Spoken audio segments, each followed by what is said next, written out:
দর্শক, একটা বিরাট সুখবর নিয়ে হাজির হয়েছি। বিএনপি যতই উল্টাপাল্টা কথা বলুক, উল্টাপাল্টা কাজ করুক, জামাতের রাজপথের আন্দোলনের চাপে পিষ্ট হয়ে জাতীয় সংসদেই জামাতের দাবি পূরণ করবে, দাবি মেনে নিতে বাধ্য হবে, নিবে সেটা না, নিতে বাধ্য হবে। দর্শক, জামাত জুড়ে রাজপথের আন্দোলন সফল হওয়ার আলামত আমরা স্পষ্টত আজকেই পেয়ে গিয়েছি। জামাত জাস্ট ট্রেলার দেখিয়েছে। কিসের আন্দোলন? জাস্ট ঢাকায় 2-4টা বিক্ষোভ মিছিল করেছে, জামাত একটু করেছে, শিবির একটু করেছে, কিছু লিফলেট বিতরণ করেছে, মানববন্ধন করছে, জেলায় মহানগরে বিক্ষোভ মিছিল করেছে, দ্যাটস ইট। তাতেই বিএনপি টনক নড়তে শুরু করেছে। বিএনপি উপলব্ধি করছে যে জামাত যতটা শক্তিশালী রাজনৈতিক জোট, তাদের আন্দোলন করার যে ক্যাপাসিটি, এই আন্দোলন সামাল দিয়ে ক্ষমতায় টিকে থাকা বিএনপির পক্ষে সম্ভব না। যদিও এখন পর্যন্ত বিএনপির নীতি আদর্শ হচ্ছে জনগণের কাছে জবাবদিহি নয়, বরং নিরাপত্তা বাহিনীগুলোর উপর ভর করে তাদেরকে সন্তুষ্ট করে ক্ষমতায় টিকে থাকা। কিন্তু জামাত এমন একটা রাজনৈতিক সংগঠন যাদেরকে কেনা যায় না, যারা মৃত্যুকে পরোয়া করে না। আর এদেশের জেনজি এখন মৃত্যুকে পরোয়া করে না। তো এদেরকে দমন করে, এদের আন্দোলনকে ধামাচাপা দিয়ে বোকা বানিয়ে ক্ষমতায় টিকে থাকা ইটস ভেরি টাফ। আর বিএনপির ইতিহাস এটা নাই যে জনগণকে বোকা বানিয়ে ক্ষমতায় থাকতে পারে, বরং বিএনপি ধরা খায়। এটাই হচ্ছে বিএনপির পাস্ট। সেই জায়গায় জামাত জোটের আন্দোলন সফল হতে যাচ্ছে, আমরা স্পষ্টত আলামত লক্ষ্য করছি। দর্শক, দুইটা খবর। এটা জামাত জোটের আন্দোলন সফল হওয়ার আলামত স্পষ্ট। সালাউদ্দিন আহমেদ স্বরাষ্ট্রমন্ত্রী হলেও তাকে অনেকে প্রধানমন্ত্রী বলেন, আবার অনেকে আমাদেরকে দেখাচ্ছেন যে উইকিপিডিয়ায় তাকে প্রধানমন্ত্রী হিসাবে লেখা হয়েছিল, পরে এডিট করা হয়েছে, এবং কেউ কেউ ডিফ্যাক্টো প্রাইম মিনিস্টার বলেন। বা ভারত সালাউদ্দিন আহমেদকেই প্রধানমন্ত্রীত্বের দায়িত্ব দিয়েছেন। তারেক রহমান এখানে শোপিস, পুতুল, যার ফলে সংসদ নেতার যে বক্তব্য সেটা তারেক রহমান দেন না, সেটা দেন সালাউদ্দিন আহমেদ। গুম, মানবাধিকার ও সুপ্রিম কোর্ট সচিবালয় অধ্যাদেশ নিয়ে সংশ্লিষ্টদের সঙ্গে কথা বলে আরো ভালো আইন করা হবে। অন্তর্বর্তী সরকারের তড়িঘড়ি করে জারি করা কিছু অধ্যাদেশ নিয়ে বিরোধী দল রাজনীতি করতে চাচ্ছে।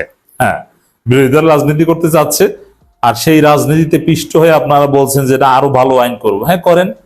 এটি অ্যাটলিস্ট এই বক্তব্য থেকে স্পষ্ট আলামত যে সংসদে জামাত যা দাবি করছে সেটা করতে যাচ্ছে। তবে আরো ভালো আইন করব এটা বলে আপনি তাল বাহানা করবেন, আপনি পুরো জাতিকে ঘুরাবেন, প্রতারণা করবেন, এটা হবে না। ভালো আইন করবেন, ভালো আইন করে দেখান। ঠিক আছে, গুম অধ্যাদেশ আরো ভালোভাবে গুম অধ্যাদেশ করে দেখান। বিচার বিভাগ পৃথকীকরণ আরো কার্যকরভাবে বিচার বিভাগ পৃথকীকরণ করে দেখান। আলাদা সচিবালয় করেন, বিচারক নিয়োগের আলাদা, উচ্চ আদালতের বিচারক নিয়োগের আলাদা বিধিমালা করেন। যাকে ইচ্ছে তাকে যেভাবে ইচ্ছে সেভাবে বিচারক নিয়োগ করতে পারবেন না, করেন, দেখান। হ্যাঁ, এটা করতে বাধ্য হবে। এখন বিএনপি শুধু বলবে হ্যাঁ করব করব করব, আর করবে না, না, এতে তো আন্দোলন থামবে না। জামাত জোট স্পষ্ট করে বলেছে দাবি আদায় না হওয়া পর্যন্ত আমরা ঘরে ফিরবো না। অতএব আন্দোলন চলতে থাকবে। এই আন্দোলন বিএনপি সামাল দিতে পারবে না। অতএব বিএনপিকে জামাতের দাবি, জামাত এনসিপি বা জামাত জোটের যে দাবি সেটা পূরণ করতেই হবে। এইগুলো এক খবর। আরেকটা খবর, আমাদের চিফ হুইপ নুরুল ইসলাম বলেছেন বাতিল হওয়া 16টি অধ্যাদেশ পরবর্তীতে বিল আকারে উত্থাপন করা হবে। তা সালাউদ্দিন আহমেদের কথা আর চিফ হুইপের কথার মধ্যে মিল আছে। এর মানে বাতিল হওয়া 16টি অধ্যাদেশ পরবর্তীতে বিল আকারে উত্থাপন করা হবে, সংশোধিত বিল আকারে কিছু পরিমার্জন করে। ওইটি সালাউদ্দিন বলেছেন যে আরো ভালোভাবে। এর মানে যে বিষয়টা নিয়ে আমাদের সিরিয়াস প্রশ্ন এখন, জুলাই সনদ, বিশেষ করে গুম অধ্যাদেশ বাতিল, আলাদা বিচার বিভাগীয় সচিবালয় অধ্যাদেশ বাতিল, ব্যাংক রেগুলেশনস অধ্যাদেশ বাতিল, এই বিষয়গুলো পরবর্তীতে বিল আকারে উত্থাপন করতে বাধ্য হবে। চিফ হুইপ বলেন বিএনপি মানবিক ও কল্যাণমুখী রাষ্ট্র গঠন করতে চায়। ঠিক আছে, তাহলে গুম অধ্যাদেশ পাশ করিয়ে দেখান, আরো ভালোভাবে পাশ করে দেখান। মানবাধিকার অধ্যাদেশ পাশ করে দেখান, বিচার বিভাগকে সম্পূর্ণ স্বাধীন ও নিরপেক্ষ করে দেখান। এটা করতে পারলে আপনার ক্ষমতা টিকবে, নইলে আপনার বিচারকদের সহ পালাতে হবে। শপথবদ্ধ রাজনীতিবিদ বানাবেন বিচারকদের, তারা সহ আপনারা পালাবেন।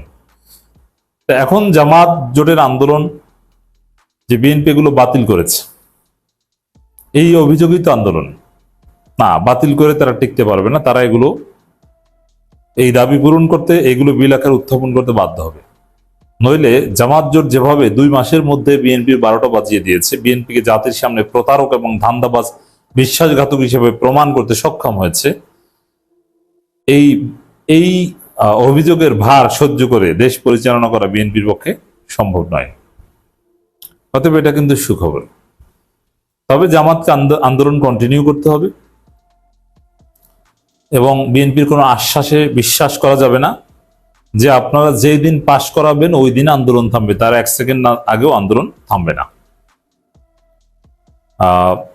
এই যে অধ্যাদেশগুলো বাতিল করেছে, বিএনপি বাতিলের পক্ষে কোনো যুক্তি দিতে পারে নাই, জাস্ট বাতিল করেছে। এখন জাতিকে তো বোঝাতে হবে আপনি কেন বাতিল করেছেন। আপনি গায়ের জোরে যা ইচ্ছে তা বলবেন। সিভিল সোসাইটি অনেকে বলেছে এটা কি মগের মুল্লুক, যে অধ্যাদেশ মন চেয়েছে পাশ করিয়েছে, যে অধ্যাদেশ মন চেয়েছে বাতিল করেছে, যেটা মন চেয়েছে সংশোধন করে দিয়েছে। না, এই মগের মুল্লুক তো চলবে না। তো এই জন্য যেহেতু বিএনপি এখানে চুপচাপ, অতি শীঘ্রই বিএনপিকে এটা মেক আপ করতে হবে, উপায় নেই এছাড়া, নইলে টিকতেই পারবে না, ক্ষমতাই থাকবে না তাদের। চিফ হুইপ বলেন, প্রধানমন্ত্রী তারেক রহমান বলছেন কেউ আইন হাতে তুলে নেবেন না, কোথাও সমস্যা হলে প্রশাসনকে জানাবেন, মানবিক কল্যাণমুখী রাষ্ট্র গঠন করছে বিএনপি। কিন্তু বিএনপির লোকজন তো দেশব্যাপী মব সৃষ্টি করছে, তারা বিরোধী দলকে পেটাচ্ছে, তার হুমকি দামকি দিচ্ছে এবং সরকারের সমালোচনা করলে তাকে আঘাত করছে। এবং এই যে বিভিন্ন জায়গায় মব করে পীরকে হত্যা, মাজার কিংবা দরবারকে পুড়িয়ে দেয়া, ভাঙচুর করা, এগুলোর সাথে বিএনপির ক্ষমতা কাঠামো জড়িত। এবং এই যে চাঁদাবাজি করছে, এটা তো আইন নিজের হাতে তুলে নিয়েই করছে, জোর করে চাঁদা আদায় করছে, এই যে কাউকে জোর করা, এটা করছে। অতএব তারেক রহমানের এই নসিহত বিএনপির কেউই তো শুনছেন না। হোয়াটএভার, দর্শক, মূল কথা এটাই যে ঘুরে ফিরে জামাতের আন্দোলনের ফলে, আন্দোলনের চাপে পিষ্ট হয়ে বিএনপি সংসদেই জামাতের দাবি পূরণ করতে বাধ্য হবে। এবং সিস্টেম এটাই যে আন্দোলন হয় রাজপথে আর দাবি মানতে হয় সংসদে। আপনি একটা অপরাধ কতখানি নিবেন, কতটুকু হজম করতে, আপনি যদি শক্তিশালী, আপনি হয়তো আসন অনেক পাইছেন, কিন্তু জনগণের এই ছাত্রদের ভাষা আজকেই দেখেন যেভাবে ছাত্র রাস্তায় ছিল, এখন আবার সত্যিকার অর্থে যে আওয়ামী লীগ ব্যান্ড হয়, আমি তো মনে হয় রাইট পথে বিএনপি আছে বলবো। ঠিক আছে, আপনারা ঝগড়াঝাটি করেন, অনেক কমিটমেন্ট তো দিছে আমাদের লোকটা, এটা যেই দেখ, ভারতকে তো কমিটমেন্ট অনেকে দিচ্ছে। এখন তো বলার স্কোপ আছে, জনগণ চাচ্ছে না আমাদের গদি নড়বড়ে, হট টু ডু, আমি সরি পারতেছি না, এই স্কোপ আছে সামনে, আমি আশাবাদী উনি এটা করতে পারবেন। এই দুষ্ট লোকগুলি আছে কিছুর মধ্যে আসলে হবে, বদনাম না আসে, সুযোগ আছে, যেহেতু জনগণ জানাইতেছে। আজকে কিন্তু ভালো শোডাউন হয়েছে, আগামী দেখবেন এটা আরো বেশি হবে, আমরা মনে হয় কাঙ্ক্ষিত লক্ষ্যে পৌঁছতে পারবো। আর একটা কথা যেটা বলবো, হ্যাঁ ইঞ্জিনিয়ারিং হইতে পারে, ইঞ্জিনিয়ারিং হয়েছে, বাট ভুল তো আছে জামাতে, কম বেশি থাকবেই তো। আপনি যার জন্য আজকে আপনার তো পান নারী নেতৃত্বের ভোটই আপনি পান নাই, অনেক পান নাই, হয়তো গ্রাম দেশে পাইছেন, শহরের পান নাই। আপনাকে আনতে হবে নারী সামনে, নারীকে এলিয়েন ভাবলে হবে না, তো আমাদেরই অংশ। তারা সবারই রিফর্ম করার দরকার আছে, না হলে কিন্তু হবে। এরপরে সমস্যাটা কি হবে ভাই, আমি বলি একটা জিনিস, মায়ের খেতে পুলিশ, আর্মি, কিছু ব্রুকেটস খাইছে, খায় নাই শুধু রাজনীতিবিদ, এরা এই সময় ছিল না, পলাইছে। এবার আন্দোলনে কিন্তু এরা বেঁচে গেছে, আগামী আন্দোলন হলে কিন্তু মায়ের খেবে রাজনীতিবিদ। বিএনপি এটা বোঝা উচিত যে তার ভারত দল খুলে দিবে না, আর তার অভ্যস্ত না। আমি আটটা জিনিস মনে করি, বিএনপি চাইলেও আওয়ামী লীগ হইতে পারবে না, এটাও সত্য। অত নিম্ন মানসিকতার চিন্তা ভাবনা বিএনপির মধ্যে নাই, আমাদের খালেদা জিয়া নাই, এটাই আমাদের ব্যর্থতা। ওই আশা নিয়েই বলি, ওইটা চিন্তা করেই বলি।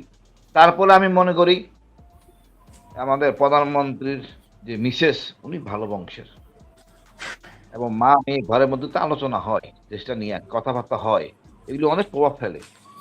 যতটা হতাশ ছিলাম অতটা হবে না, বাট ওনার দলের মধ্যে সংস্কার করতে হবে, দুষ্ট লোকদের সরাইতে হবে। ওনার জন্য তো একটা স্ট্যান্ডিং পয়েন্ট, জনগণ চাচ্ছে না, উনি কেমনে করে ভারতের কথা সাইন করবেন? উনি তো বিচার করতেছেন ওনার মাকে ক্যান্টনমেন্ট থেকে বাইর করে দিছে, এটা আইনে পারা যাচ্ছে না, অন্য জায়গা দিয়ে ধরতে হবে। সেইটাই এখন কাজ কাম হচ্ছে। এখন ডিবি ইন্টারোগেশন করতেছেন, এটা ভালো কিছু তথ্য বাইর হচ্ছে না, বাট সব বেরোবে, তারা কি করছে না করছে সব বেরোবে। এই খুশি মনে থাকার কোনো কায়দা নাই, বিচার না হলে আবার এটা রিপিট হবে, আর we have to stop it. আমরা চাই শান্তিতে বসবাস করতে, যার যার জায়গায় সে থাকুক, জনগণ জবাবদিহি করতে হবে রাজনীতিবিদদের। একটা ঠান্ডা মানে একটা সভ্য দেশ, কেন আমি সুইডেন হতে পারবো না, কেন আমি ইংল্যান্ড হতে পারবো না, কেন আমি আমেরিকা হতে পারবো না? সমস্যা কোথায় আমাদের? কিন্তু টাকা পয়সা কম নাই, আমার যা আছে আমাদের চলে, আমাদের অল্প হলেই চলে।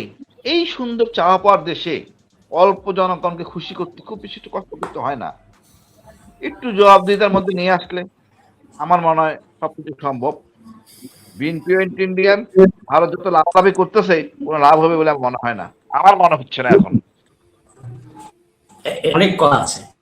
তারেক রহমান নামে মাত্র আছেন দলের সাথে নেতা হিসেবে, কিন্তু তার কন্ট্রোল পুরোপুরি আছে বলে আমার মনে হয় না। কারণ তার দলে এতটা সাপ আছে, ভারতীয় চর আছে, এবং অনেক অযোগ্য লোক আছে যাদেরকে আমরা ক্যাবিনেটের তো দূরের কথা, এমপিতেও আশা করি নাই। কিন্তু সেই জায়গাতে এসে একটু ধাক্কা খেতে হয়।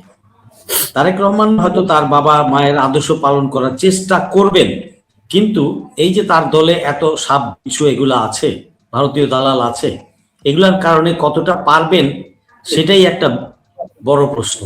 তাকে করতে দেওয়া হবে কিনা, কারণ উনি 17 বছর বাইরে ছিলেন, তার রুট লেভেল পর্যন্ত কন্ট্রোলটা, দলের উপর যে কমান্ড কন্ট্রোলটা, সেটা এস্টাবলিশ এখনো হয় নাই। আমি যতটুকু বাহ্যত দেখে বুঝতে পারি হয় নাই। দেন দলের কমান্ড কেউ শুনছে না, যে যার মতো জেলা লেভেলে উপজেলা লেভেলে দলের নেতা কর্মী যারা আছে, পাতি নেতা ছোট নেতা বড় নেতা, যার যার ইচ্ছা মতো চলছে, যে যখন ইচ্ছা বয়ান দিচ্ছে, যে যখন ইচ্ছা লুটপাট করছে, যে যখন ইচ্ছা তেল গায়েব করছে, চাঁদা তুলছে। সো সেটা তো আছেই। এই যে 1 মাস মানে 2 মাসও কমপ্লিট হয় নাই, এরই মধ্যে দলের যে কর্মকাণ্ডগুলা মানুষ দেখছে, তাতে করে মানুষ কিন্তু অসন্তোষ প্রকাশ করছে, খুব গভীরভাবেই অসন্তোষ প্রকাশ করছে। তো এই সব কিছু বিবেচনায় নিলে মানুষ দেখতে পাচ্ছে, অ্যাসেসমেন্ট যেটা মানুষের, সেটা হচ্ছে এটা ভারতের কোলে গিয়ে বসেছে, দলটা ভারতের কোলে গিয়ে বসেছে। এবং ভারতীয় দালাল যেগুলা দলের মধ্যে আছে, শিলং থেকে ফেরত এবং অন্যান্য আগে এখানেই যারা ছিল, তো এরা সবাই কিন্তু তার নিজের স্বার্থে এবং ভারতের স্বার্থে কাজ করছে, তারেক জিয়ার স্বার্থে কাজ করছে বা দেশের স্বার্থে কাজ করছে বলে মনে হচ্ছে না, মোটেও মনে হচ্ছে না। তো সেই ক্ষেত্রে আমরা কতটা আশা রাখতে পারি? এখন কথা হচ্ছে আশা রাখতে পারলাম না, তাই বলে জনগণ তো আর বসে থাকবে না। আপনাকে ভোট দিয়েছে, ক্ষমতায় বসিয়েছে, ফাইন। যদি আপনাকে মনে হয় যে আপনি পারছেন না, অথবা দেশ বিক্রি করে দিচ্ছেন, অথবা ভারতের প্রেসক্রিপশনেই চলছেন, বা আওয়ামী লীগের সাথে আতাত করেই চলছেন, ভারতের প্রেসক্রিপশনে আপনি সবকিছু পলিসি নির্ধারণ করছেন এবং কার্যক্রম করছেন, সেই ক্ষেত্রে জনগণ কিন্তু বসে থাকবে না। এটা 2006 সালে বিএনপি আজকে 20 বছর পরে ক্ষমতায় আসলো। 2006-এর জনগণ না, ভোটাররা 2006-এর না, 2026 এটা। 2 দশক ফারাক, 2 দশকে অনেক কিছু পরিবর্তন হয়েছে, অনেক চেঞ্জ এসছে, ডিজিটাল চেঞ্জ, মানুষের মেন্টালিটিতে চেঞ্জ, মানুষ অনেক কিছু এখন জানে, দে আর ওয়েল ইনফর্ম। সো এই ক্ষেত্রে মানুষ মেনে নেবে না, মানুষ মেনে নেবে না। মানুষ যে রক্ত দিয়েছিল, যে রক্ত দিয়ে ভারতীয় আধিপত্যবাদকে এখান থেকে বিদায় দিয়েছে, সাথে ভারতের সেবাদাসী হাসিনাকে বিদায় দিয়েছে, আওয়ামী লীগকে বিদায় দিয়েছে, এখন বিএনপি যদি সেই স্টাইলেই কাজ করে, তাহলে মানুষ কয়দিন সহ্য করবে? এটা বিএনপির ভালোর জন্য বলছি। বিএনপি, আমি অনেকগুলো প্রোগ্রামে বলেছি, টকশোতে বলেছি, কিন্তু বিএনপি বুঝলে তো, নেতা কর্মীরা তারেক রহমানকে বুঝাইলে তো, তারেক রহমানের হাত আষ্টে পিষ্টে বাধা, এটা সবাই বুঝে গেছে। আবাল বৃদ্ধ বনিতা সবাই এখন বুঝে, আর বাধাটা কোন জায়গায় সেটাও সবাই জানে। এখন কথা হচ্ছে যে এই যে আপনি আসলেন বসলেন, ডক্টর ইউনূস যে সংশোধনী অধ্যাদেশগুলা করলো 133টা, তার মধ্যে জনস্বার্থে এবং জনগণ এবং রাষ্ট্রের জন্য ভালো যেগুলা, সেগুলা কিন্তু বাতিল করে দিচ্ছে। যেমন আমার কাছে আছে 10টা, মানে সম্ভবত মোট 13টা বাতিল করে দিচ্ছে। যেমন গণভোট অধ্যাদেশ, জাতীয় মানবাধিকার কমিশন অধ্যাদেশ, গুম প্রতিরোধ ও প্রতিকার অধ্যাদেশ কমিশন অধ্যাদেশ, সুপ্রিম কোর্ট বিচার সচিবালয় অধ্যাদেশ, দুর্নীতি দমন কমিশন অধ্যাদেশ, সুপ্রিম কোর্টের বিচারক নিয়োগ অধ্যাদেশ, তথ্য অধিকার সংশোধিত অধ্যাদেশ, মাইক্রো ফাইন্যান্স ব্যাংক অধ্যাদেশ, ব্যাংক রেজলিউশন অধ্যাদেশ, আরো 2-3টা আছে। এই প্রত্যেকটাই তো জনস্বার্থের সাথে জড়িত, সরাসরি রাষ্ট্রের স্বার্থে জড়িত, সুবিচারের সাথে জড়িত, ইনসাফের সাথে জড়িত, রাষ্ট্র স্বার্থ রক্ষার সাথে জড়িত, জবাবদিহিতার সাথে জড়িত, সুশাসনের সাথে জড়িত। তাহলে এই আদেশগুলা যদি আপনি বাতিল করে দেওয়ার প্রস্তাব করেছে বিএনপি শুনেছি, এখন বাতিল যদি করে দেয় তাহলে মালপানি তোমাকে আমরা ক্ষমতায় বসাইছি কেন? যদি ভারতীয় মাল এখন প্রমাণ করে দিলা, কারণ ভারত চায় না এই জিনিসগুলো হোক। ভারত চায় নাই যে তথ্য অধিকার অধ্যাদেশ বাতিল হয়, জনগণ তথ্য চাইতে পারবে না, কারণ ভারত তথ্য নিবে, ভারত কন্ট্রোল করবে। এটা সবগুলাই ব্যাংক লুটপাট করবে, মাইক্রো ফাইন্যান্সকে ঘুরাই দিবে, গরিব না খায় মরে, আরো গরিব হয়। দুর্নীতি দমন কমিশন বাদ দিবে, আর সে লুটপাট করবে। সুপ্রিম কোর্টের বিচার সচিবালয়ের অধ্যাদেশ বাতিল করবে, ফাইন, কোনো বিচার পাবে না মানুষ। পুলিশ আগের মতোই হয়ে যাবে, পুলিশ কমিশন। পুলিশের নিজস্ব তো প্রবলেম আছে, ভিতরেও তো নিচের লেভেলের প্রবলেম আছে। এই কমিশনটা হলে সেই অনুযায়ী পুলিশের রিফর্মটা না হলে সেটা পুলিশও তো হবে না, পুলিশও তো হবে না। গুম প্রতিরোধ মানে আবার আপনি গুম করবেন আমাকে, তাই তো? মানবাধিকার বলতে আমার কিছু থাকবে না। গণভোট, জনগণের কোনো রায় থাকবে না। গণভোট, যেটা গণভোটটা দিলাম, এটা অধ্যাদেশ বাতিল মানে আপনি যেই অধ্যাদেশ বলে এটা হয়েছে, তাহলে ওইটা যদি মূলে যদি কেটে দেন, তাহলে এটা তো আর থাকলো না, গণভোট এমনি বাতিল। মূল রেফারেন্সটা যদি বাতিল হয়ে যায় তাহলে এটাই বাতিল। কত বড় শয়তানি করে খেলছে, কার প্রেসক্রিপশনে? এটা টোটালটাই ভারতের প্রেসক্রিপশনে। ভারতের যারা আছে তার দলে, এরা এই কলকাঠি করে আনাচ্ছে।